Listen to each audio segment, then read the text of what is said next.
В 1996 году In 1996, one of my father's friends suggested that my father and I join the Gideons International Evangelical Christian Association.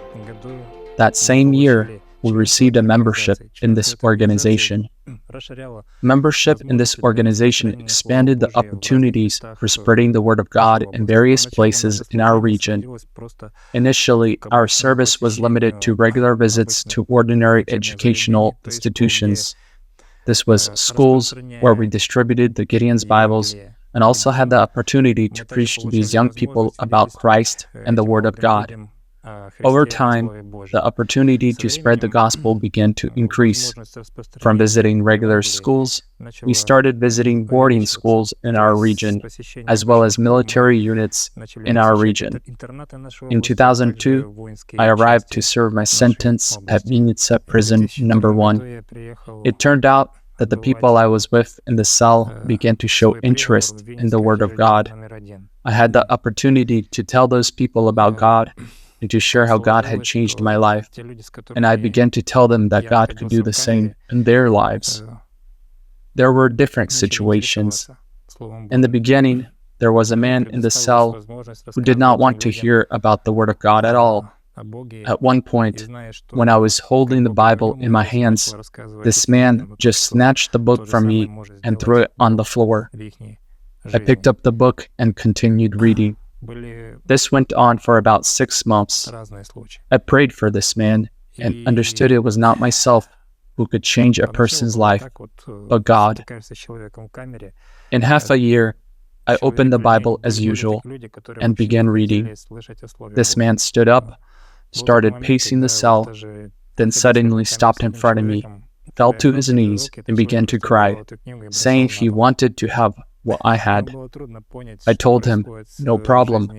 Open your heart to God, and you will have the same peace and tranquility that I have, and which God can give you."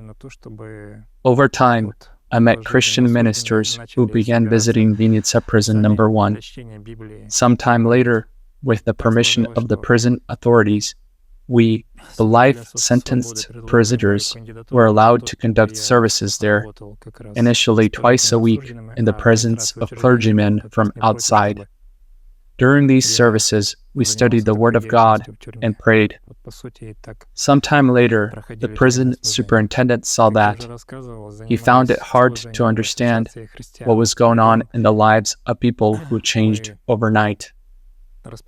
He allowed the life-sentenced prisoners to gather for Bible study and prayer. It happened so that the ministers from outside suggested that I take on the role of working with the life-sentenced prisoners. The prison administration agreed to my involvement in the service in the prison, and this is how our services in the prison were taking place.